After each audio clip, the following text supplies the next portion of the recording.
Pas eu de violence hier. Oui, Quand il n'y avait pas eu de casseurs, il y a eu des casseurs, mais ils ont été mis hors d'état de nuire par la police plus rapidement que dans des manifestations des Gilets jaunes. On va maintenant, si vous le voulez bien, s'intéresser à ce dossier, mais d'un point de vue politique. Vous le savez, le Parti socialiste, la France insoumise, mais aussi le Rassemblement national soutient le mouvement social en cours. Jean-Luc Mélenchon, le président de la France insoumise, s'en est... Enfin, il n'est pas président, d'ailleurs, je crois que c'est pas le titre exact, parce que c'est un mouvement très particulier. Bref, le chef, le leader Maximo de la France insoumise était hier à Marseille et lui, il s'est vraiment réjoui du soutien de Marine Le Pen au mouvement dans des termes qui ne sont pas passés inaperçus. Réécoutez-nous ça. Vous voulez même Madame Le Pen, je ne sais pas si vous êtes au courant, mais elle dit qu'il faut manifester. Alors, écoutez, c'est un grand progrès. D'habitude, elle passe son temps à chercher pouille aux Arabes et aux musulmans. Et pour une fois, elle a compris que, quelle que soit sa religion ou sa couleur de peau, on a tous des intérêts communs et qu'on est semblables. Et qu'à partir de 60 ans et plus, tout le monde est fatigué. Donc ça vaut la peine que les gens s'arrêtent. Elle est en train de faire un progrès, en quelque sorte, en direction de l'humanisme. Je ne vais quand même pas me plaindre de ça. Et quant à ses adhérents sur le terrain, ils sont les bienvenus, hein.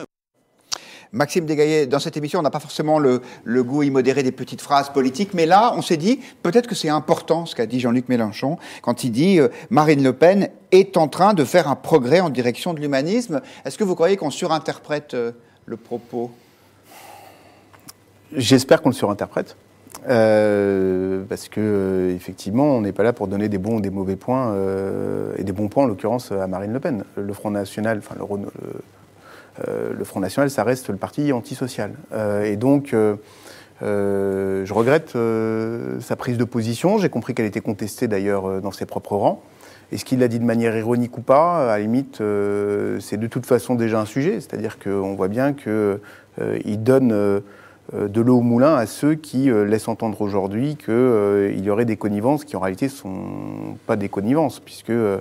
la gauche a toujours été opposée à l'extrême droite. Moi, j'ai entendu ce qu'a dit Stanislas Guerini, où il disait qu'un mur était tombé puisque le PS et le Rassemblement national allaient manifester ensemble.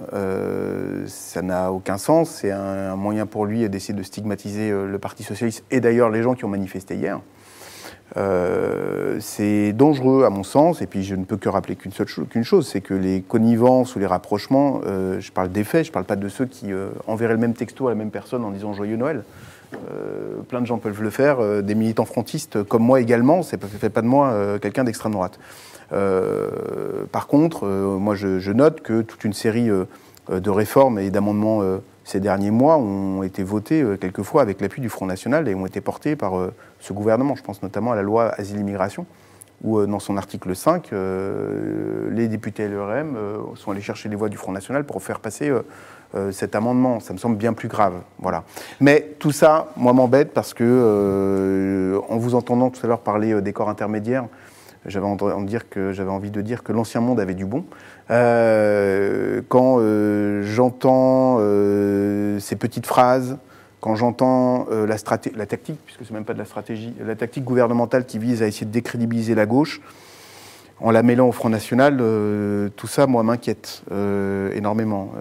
Je ne dis pas que ça n'existait pas dans l'ancien monde, mais en tout cas, c'est certainement quelque chose qu'il faudrait dégager du jeu politique. En même temps, Hervé Nathan, sur la retraite, par exemple le retour de la retraite à 60 ans, sur le rétablissement de l'ISF, sur l'opposition à la réforme actuelle, c'est vrai que le Rassemblement national est sur une ligne économique et sociale qui n'est pas si éloignée que ça de la France insoumise, non ? Oui, on peut... Non, pas sur l'ISF, mais bon, c'est vrai qu'il y a des points. Dans le bloc... Dans le bloc populaire, qui est divisé, qui est représenté par deux ailes, une aile à l'extrême droite, une aile à l'extrême gauche, il y a effectivement il y a des revendications communes, des objectifs économiques communs, oui. Mais ça ne veut pas dire qu'il faut... Enfin, ça ne veut pas dire qu'il faudrait y voir l'amorce d'un rapprochement, par exemple. Je pense qu'on ferait une très grosse erreur, parce que je pense que les deux publics sont pas interchangeables. De la même façon qu'on a finalement... C'est pas le rapport entre une partie de l'électorat de droite et le parti de l'électorat du Front National. Voilà, on n'est pas en Italie, en tout cas, on n'est pas encore arrivé à la situation italienne. Et pour le moment, tout ce qu'on sait des sondages, etc., des études sur ces deux publics, on sait que leurs valeurs sont différentes, même si on regarde ce qu'a fait M. Cohen récemment. Il a fait une étude sur les valeurs respectives des électeurs du Front National et celles de la France Insoumise. C'est à l'opposé. Alors, lui, j'ai vu qu'il est en train de revenir dessus en disant « mais j'ai fait de l'ironie », etc. Voilà, c'était du deuxième degré. Bon, c'est vrai qu'on peut lui reprocher d'avoir quand même, dans son camp, je pense qu'on va lui reprocher en disant t'es bien parce en disant qu'elle se rapproche de l'humanisme pour dédiaboliser un parti politique qu'on a diabolisé pendant des années, il n'y a rien de mieux, quoi. Je veux dire, personne n'aurait pu imaginer de trouver une formule aussi belle pour sortir Marine Le Pen de son ghetto, qui n'en est plus un depuis bien longtemps, mais quand même de son ghetto imaginaire à gauche. J'ai m'arrêter là. Mélenchon. Même quand il parle de son adversaire, la formule il part dans son sens de la formule. J'ai fait une erreur, Maxime Desgaillets. Je disais que le Rassemblement national était opposé au démantèlement de l'ISF. Non, je me trompe. Vous disiez sur l'ISF, ils ne sont pas d'accord avec sur la France l'ISF, Insoumise. La France Insoumise est pour le rétablissement de l'ISF, comme le Parti Socialiste, comme beaucoup de Français. En l'occurrence, de mémoire, dans le programme du Front National, ils n'ont jamais été contre, pour l'ISF. Alors c'est peut-être moi qui me trompe. Dans ce cas-là, je retire ce que je viens de dire et je donne la parole à nos internautes qui, eux, se trompent pas. En tout cas, ils considèrent majoritairement que non, une convergence entre Jean-Luc Mélenchon et Marine Le Pen n'est pas possible. C'est non à 67%. Rollin nous dit « Les extrêmes sont deux pôles à la fois si éloignés et si proches ». C'est vrai que c'est un peu du en même temps, mais il y a beaucoup de vrai là-dedans. Dupe, je ne partage pas les idées de M. Mélenchon, mais il est honnête intellectuellement. Madame Le Pen est une opportuniste qui joue sur les peurs. Et puis si je considère qu'il ne peut pas y avoir de rapprochement sur le fond entre ces deux partis. Et Jean-Michel nous dit, et c'est évidemment une occasion d'entendre Paolo Levi là-dessus, l'Italie a déjà testé une coalition extrême droite et extrême gauche et on a vu le résultat. Est-ce que ça ressemble un peu à ce qui s'est passé en Italie, cette esquisse d'un rapprochement possible? Non mais Michel, dans ce commentaire, il a tout dit. Voilà, c'est ce que je m'apprêtais à dire. C'est pas de la science-fiction. Chez nous, ça a été une réalité, une expérience de gouvernement qui a duré presque un an, une sorte de mélenchonisme représenté par le mouvement 5 étoiles, une sorte de greffe entre les Gilets jaunes et Mélenchon pour simplifier et expliquer à un public français. Et de l'autre côté, Matteo Salvini, qui est l'alter ego de Marine Le Pen en Italie.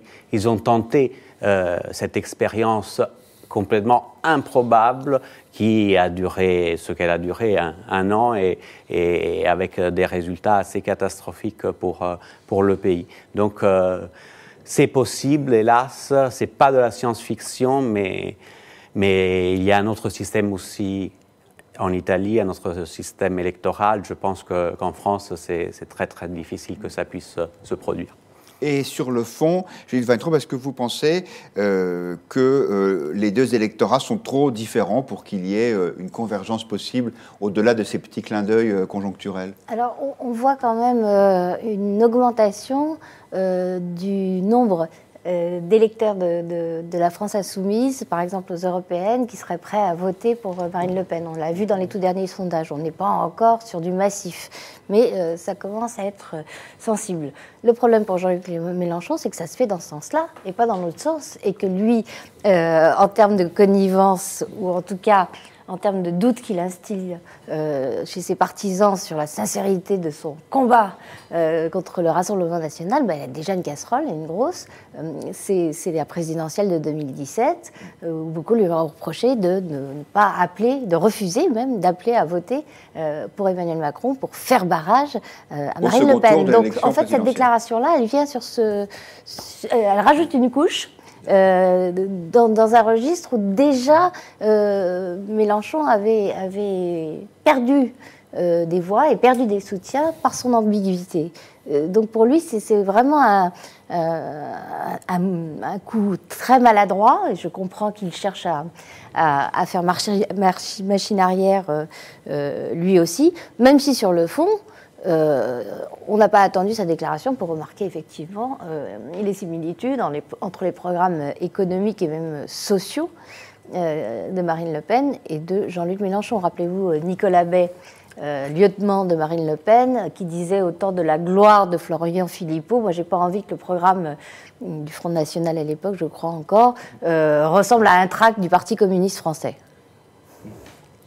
Et j'ajoute, pour terminer cette partie de l'émission, que Charlotte Darche, qui assure le fact-checking en direct de tout ce qu'on est en train de se dire, pas du tout, me dit que j'avais tort, mais partiellement. En fait, il y a débat au sein du Rassemblement national par rapport à l'ISF.